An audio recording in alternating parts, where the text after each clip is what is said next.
Il y a 20 ans, dans toutes les conférences sur le climat, les orateurs défilaient à la tribune pour demander d'agir pour les générations futures.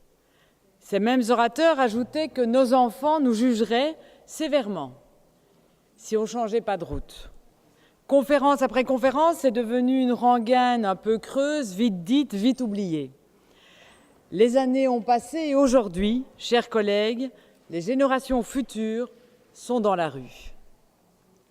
Elles défilent chaque jeudi en nous demandant des comptes.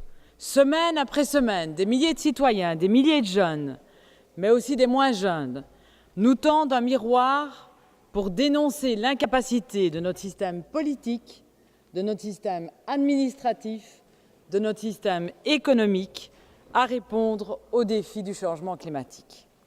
Peu importe la complexité du fédéralisme à la belge, peu importe les affaires courantes, peu importe les divisions politiques, peu importe les clivages communautaires, les manifestants nous demandent de dépasser nos contraintes, ils nous demandent des actes et des résultats, ils nous demandent de faire partie de la solution et non pas du problème. La loi spéciale n'est pas un remède miracle. Elle trace un horizon clair. Elle fixe un cadre de coopération. Donc ce que nous proposons et ce que d'autres proposent, c'est évidemment un horizon.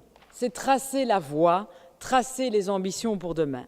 Ce sera ensuite au prochain Parlement, au prochain gouvernement, à identifier les mesures concrètes et les moyens de financement.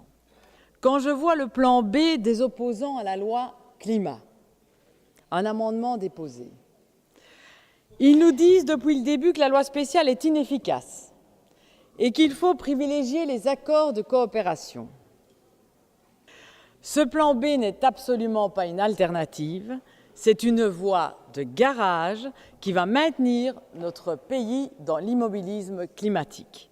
Ce plan B, c'est peut-être le plus important, c'est que c'est un message totalement désastreux que nous envoyons aux jeunes qui se mobilisent pour le climat. Veut-on en faire une armée de cyniques qui pensent que la démocratie ne peut rien faire? Ou veut-on au contraire leur dire que oui, quand on se mobilise collectivement pour une cause juste, on peut faire bouger les choses et obtenir des résultats au bénéfice de l'ensemble de la population et de l'ensemble de la planète. Ne brisez pas l'élan de la jeunesse, car sans cette énergie, sans cette conscience collective, sans cette capacité de mobilisation citoyenne, jamais nous n'arriverons à faire face au réchauffement climatique. Je vous remercie.